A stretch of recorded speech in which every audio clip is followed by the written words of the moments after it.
जिस इंसान ने आज तक कोई भी गलती नहीं की है, उस इंसान ने आज तक कुछ भी नया करने का ट्राई ही नहीं किया है। ऐसा ही कुछ मानते थे दुनिया के सबसे महान साइंटिस्ट एल्बर्ट आइंस्टाइन।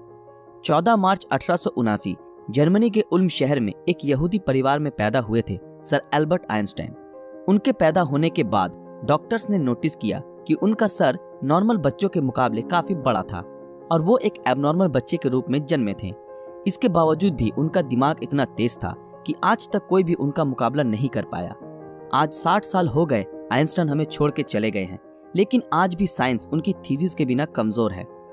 तो यही वजह है कि हर कोई उनके दिमाग के बारे में जानना चाहता है कि आखिर उनके ब्रेन में ऐसा क्या था जो कि उन्हें इस मुकाम तक लेकर आया कि आज उन्हें दुनिया भर में ग्रेटेस्ट साइंटिस्ट के नाम से जाना जाता है। क्या उनके ब्रेन में कोई सुपरनैचुरल पार्ट्स थी? तो आज हम इस वीडियो में इसी विषय के ऊपर चर्चा करेंगे। दरअसल जब एल्बर्ट आइंस्टाइन का जन्म हुआ था तब उनका सर किसी भी नॉर्मल बच्चे से ज्यादा बड़ा था। नॉर्मली बच्चे 1 या 2 साल की उम्र में बात करना सीख जाते हैं, लेकिन आइंस्टाइन 4 साल की उम्र तक बिल्कुल भी बात नहीं कर पाते थे। मगर एक दिन जब वो अपने माता पिता के साथ रात के खाने पर बैठे थे तो अचानक आइंस्टाइन ने कहा, सूप बहुत ही गर्म है। अपने बेटे को इस तरह एकदम साफ बोलता सुन उनके पेरेंट्स हैरान हो गए और खुश भी हुए। लेकिन बाद में जब उनसे पूछा गया कि अब तक तुम क्यों कुछ नहीं बोलते थे, तो आइंस्टाइन ने अजीब से जवाब दिया कि अब तक तो सब कुछ सही था। आइंस्टाइन के जीवन से जुड़े अजीबोगरीब किस्से यही नहीं रुके, बल्कि उनके बड़े होने पर भी उनकी कई ऐसी आदतें थी जिनके बारे में सुनकर हर कोई हैरान रह जाता है। जैसे कि एल्बर्ट आइंस्टाइन को डेट्स और फोन नंबर याद रखने में प्रॉब्लम होती थी, यहाँ तक कि उन्हें खुद का टेलीफोन नंबर भी याद नहीं रहता था। एक बार उनके एक सहकर्मी ने उनसे उनका फोन नंबर मांगा तो आइंस्टाइन उनके पास रखे टेलीफोन डायरेक्टरी में अपना नंबर ढूंढने लगे। ये देख के सहकर्मी ने चकित होकर बोला, आप अपना खुद का फोन नंबर क्यों याद नहीं रखते? तो आइंस्टाइन ने उनको कहा कि किसी ऐसी चीज को भला क्यों मैं याद रखूं जो मुझे किताबों में ढूंढने से मिल जाती है। आइंस्टाइन कभी भी जूतों के अंदर मोजे नहीं पहनते थे, क्योंकि उनकी टांगों की उंगलियां इतनी बड़ी थी कि बचपन में हमेशा टांगों की उंगलियों की वजह से मोजे में छेद हो जाते थे। इसलिए उन्होंने मोजा पहनना ही छोड़ दिया। यहाँ तक कि वो अपने जूतों के फीते भी दूसरों से बंधवाते थे, क्योंकि उन्हें जूते के फीते बांधना भी नहीं आता था। दोस्तों, आइंस्टाइन हमेशा कहते थे कि मेरे अंदर कोई खास चीज नहीं है, पर मैं तो केवल एक ऐसा इंसान हूँ जिसमें क्यूरियोसिटी कूट कूट कर भरी हुई है। लेकिन आपको ये जानकर हैरानी होगी कि आइंस्टाइन हमेशा से इतने बुद्धिमान नहीं थे, बल्कि वो बचपन में पढ़ाई में बहुत ही कमजोर थे। इसलिए बचपन में उनकी गिनती बेवकूफ बच्चों में की जाती थी। उनकी कुछ हरकतों की वजह से उन्हें कुछ लोगों ने तो शारीरिक रूप से विकलांग कहना भी शुरू कर दिया था। खास करके आइंस्टाइन के टीचर भी उन्हें पसंद नहीं करते थे, क्योंकि वो सिर्फ साइंस और मैथ के अलावा हर सब्जेक्ट्स में फेल होते थे और बचपन से ही आइंस्टाइन को किताबी ज्ञान में कोई रुचि नहीं थी। हालांकि इसके बावजूद भी उन्होंने दुनिया के सामने साइंस की कई ऐसी थीसिस पेश की जिसके बिना आज भी साइंस कमजोर है, और यही वजह है कि उनका दिमाग आज भी चर्चा का विषय बना हुआ है।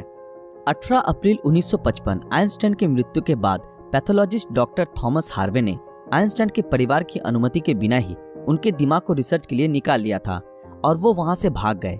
इस हरकत के लिए डॉक्टर हार्वे को नौकरी से निकाल दिया गया, लेकिन उन्होंने कहा कि ऐसा उन्होंने सिर्फ रिसर्च के लिए ही किया है और वो वादा करते हैं कि वो आइंस्टाइन के दिमाग पर रिसर्च जरूर करेंगे ताकि आने वाले समय में इससे साइंस और साइंटिस्ट दोनों को ही कुछ फायदा हो सके। लेकिन रिसर्च के लिए परमिशन न मिलने के कारण डॉक्टर हार्वे ने आइंस्टाइन के दिमाग को एक जार के अंदर बेसमेंट में कैद रखा। बाद में आइंस्टाइन के बेटे हैंस एल्बर्ट आइंस्टाइन की अनुमति के बाद डॉक्टर हार्वे ने आइंस्टाइन के दिमाग पर रिसर्च करना शुरू किया। पहले उन्होंने आइंस्टाइन के दिमाग का वजन किया, जिसका वजन 1230 ग्राम था, जो नॉर्मल इंसान के दिमाग के वजन से काफी छोटा था, क्योंकि दरअसल एक इंसान के दिमाग का वजन करीब 1400 ग्राम होता है। इसके बाद डॉक्टर हार्वे ने आइंस्टाइन के ब्रेन को 240 भागों से टुकड़े किए और उन टुकड़ों को दुनिया भर के मशहूर रिसर्चर्स के पास भेज दिया ताकि वो अच्छे से देख सके कि आखिर आइंस्टाइन के दिमाग में ऐसा क्या था जो बाकी आम इंसानों में नहीं था। और उसके बाद डॉक्टर हार्वे ने आइंस्टाइन के ब्रेन टिश्यूज के 1000 माइक्रोस्कोपिक स्लाइड्स बनाए, जिससे आइंस्टाइन के दिमाग की अच्छी तरह से जांच हो सके। रिसर्च के दौरान ये पाया गया कि आइंस्टाइन के ब्रेन में आम इंसानों से ज्यादा सेल्स थी। आइंस्टाइन के दिमाग का सेरिब्रल कॉर्टेक्स नाम का हिस्सा एक आम इंसान के दिमाग के मुकाबले काफी अलग था। दरअसल ये सेरिब्रल कॉर्टेक्स दिमाग का एक जरूरी हिस्सा होता है जो सबसे जटिल दिमागी प्रोसेस के लिए मेन फैक्टर होता है, और यही ऐसा हिस्सा होता है जो अजीबोगरीब तरीकों से विकसित होता है। और साइंटिस्टों का मानना है कि यही वजह थी कि उनका दिमाग बहुत ही असाधारण सोचता था। जब साइंटिस्टों ने आइंस्टाइन के ब्रेन को फर्दर एग्जामिन करना शुरू किया तो वो बिल्कुल हैरान रह गए कि उनके ब्रेन में रिंकल पैरिएटल ओपेरिकुलम मिसिंग है, जिसके कारण उनके ब्रेन की पैरिएटल लोब का साइज नॉर्मल ब्रेन से 20% ज्यादा बड़ा था। साइंटिस्टों का कहना है कि यही वजह है कि आइंस्टाइन की मैथमेटिकल स्किल और चीजों को इमेजिन करने की पावर नॉर्मल ब्रेन से ज्यादा थी और उनके दिमाग में न्यूरॉन्स की डेंसिटी 17% ज्यादा थी, जिस वजह से आइंस्टाइन को ज्यादा ब्रेन पार्ट मिलती थी। साइंटिस्ट के मुताबिक इसी वजह से आइंस्टाइन का कंसंट्रेशन और दूरदर्शिता और उससे कई ज्यादा था। साइंटिस्ट कहते हैं कि आइंस्टाइन के ब्रेन में ज्यादा फॉल्ट थी, जो उनकी इंटेलिजेंसी का और एक कारण था। आइंस्टाइन का दिमाग 40 टुकड़े के रूप में अमेरिका के फिलाडेल्फिया शहर के मटर म्यूजियम में प्रिजर्व किया गया है। दोस्तों, आज साइंस ने कितनी तरक्की कर ली है, लेकिन इसके बावजूद आज भी आइंस्टाइन के दिमाग और इंटेलिजेंसी एक पहेली बनी हुई है।